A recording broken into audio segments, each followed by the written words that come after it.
Hey y'all, this is Deep Track Zach, and I am back for yet again another contest entry. And this one is going to be for a brand new channel out there, OldBeatleManiaFan. He got together with Rachel the Music Ma'am, since he's new to the vinyl community. She is helping him out, kind of co-producing this, co-sponsoring it.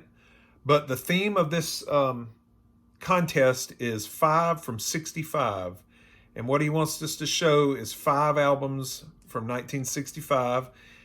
And I guess for Old Beatlemania fan, 1965 was probably a very pivotal year in his musical history and upbringing.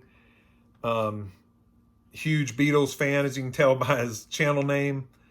I would say 1965 is not my favorite year for music.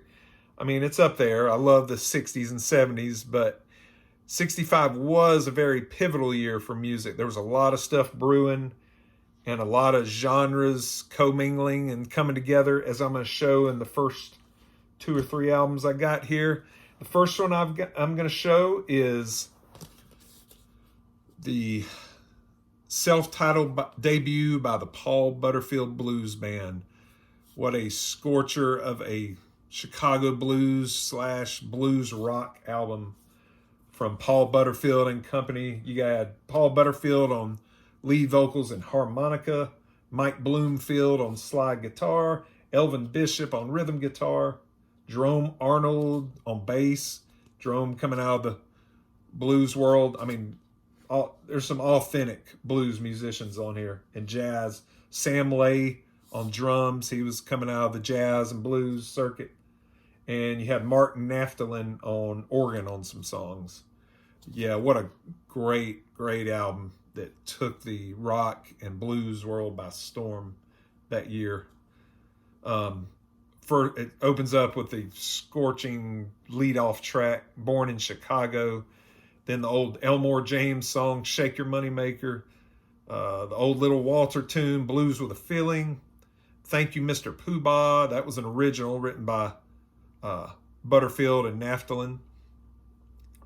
Old Muddy Waters, I Got My Mojo Working. I think Jimmy Smith covered that great too on vocals and organ. Then you had the Willie Dixon track, Mellow Down Easy. Screamin', a Mike Bloomfield original instrumental. Our Love Is Driftin'. Mystery Train, that old Sun Records song. Last Night, another Little Walter track. And the last track was a cover of Look Over Yonder's Wall, old blues song. Yeah, this was just ahead of its time, and I'm sure turned on a lot of ears back in 1965 when it came out. Paul Butterfield Blues Band debut, 1965. And this is a UK import on Edsel Records. Sounds great, but I've just never been able to pull the trigger on an original. I want to find, I think it's on Elektra, the original. I just got to find it for the right price or get lucky and come across one. There you go. Butterfield Blues Band, 1965. All right, the next one I got. This was not this band's first foray into folk rock. But it was a very early folk rock album, and it's the second album by the Byrds, Turn, Turn, Turn. Of course, it's got the great title track, the biblical arrangement by Pete Seeger, where he takes the verses from Leviticus, To Every Season, Turn, Turn, Turn. I really love their arrangement of that, better than Pete Seeger's. I mean, got to give him credit for coming up with that idea, but Roger McGuinn and company just knocked it out of the park.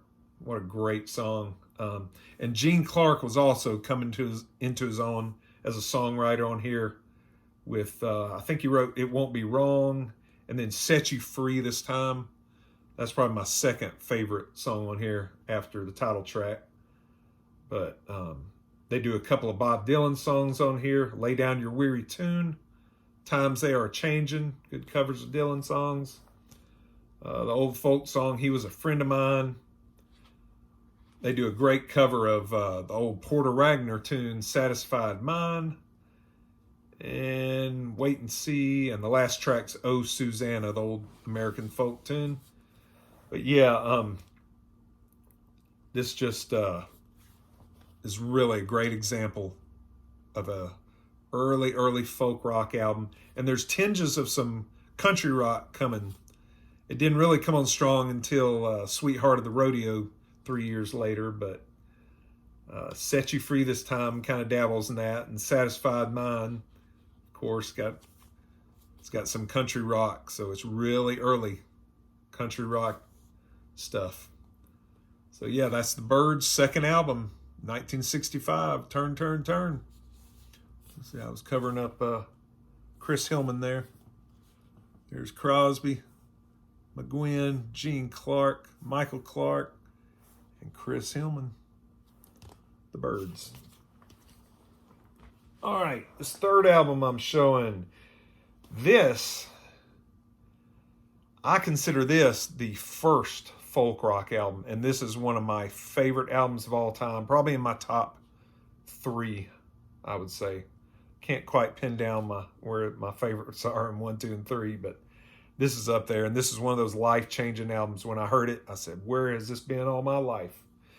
And that would be Fred Neal's 1965 folk rocker, Bleecker and McDougal. I absolutely love this album. There's Fred right there. He was a pioneer of that New York City folk scene, and I think did it differently and better than pretty much everybody else. And he was a big influence on the Byrds. He doesn't get much credit for it these days, but David Crosby has said that, I think I remember hearing somebody say one time that he was quoted as saying that Fred Neal was the reason he got into music. The Beatles and Fred Neal. And Fred Neal, a couple of years before this, was in a duo with Vince Martin and Neal. They did an album called Tear Down the Walls, which is a great album too. But this is my favorite of his. It's got Bleecker and McDougal's the lead off track, talking about New York City folk scene. Blues on the Ceiling, which that's been covered by a lot of artists later on. Sweet Mama, Little Bit of Rain, that's an often covered tune also. I think Linda Ronstadt does a beautiful version of that. Country Boy, I love that song. He says, I'm just a country boy, I got sand all in my shoes. Other Side to This Life, that's been covered also a lot. Mississippi Train, great song.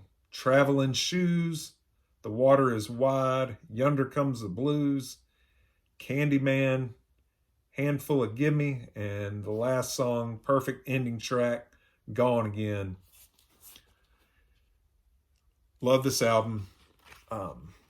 It's on this is an OG on the Elektra label. That awesome Elektra inner sleeve.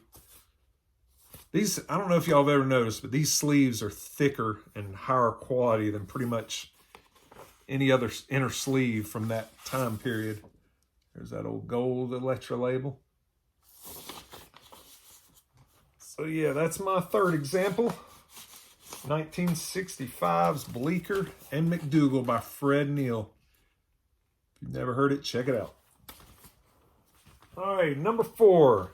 This is a straight up soul album from 1965 from Macon, Georgia's own Otis Redding. Otis Redding sings soul ballads. I think I saw somebody else in this contest do the Otis Blue album. I think that's from 1965 also. I think this was first though.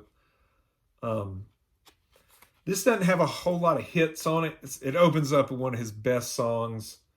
I think James Jamerson wrote this, And there's a couple of artists that also do a great version, but Otis Redding, he starts it off with That's How Strong My Love Is, Chained and Bound, Woman, Lover, Friend, Your One and Only Man. Let's see. It's Too Late. For Your Precious Love. That was a hit.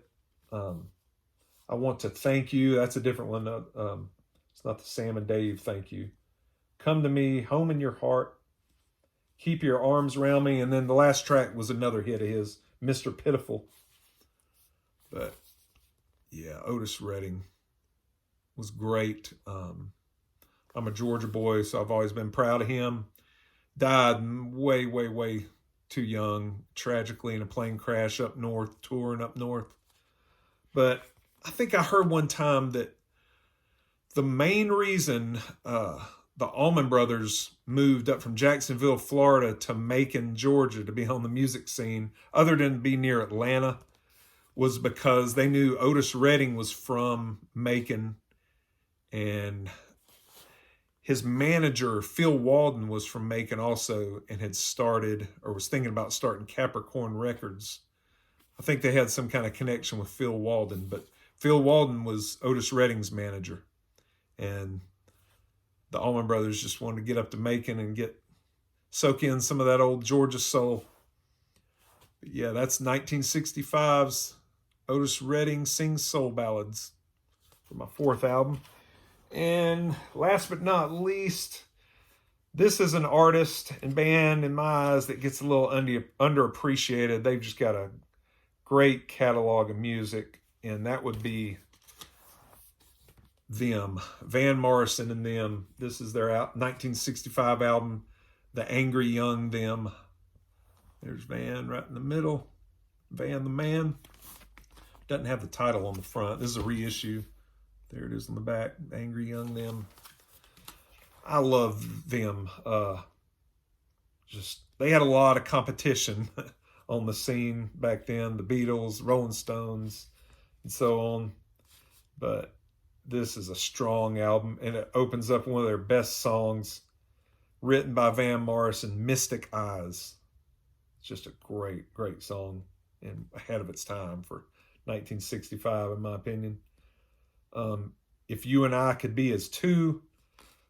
Van Morrison was already on a kick writing songs.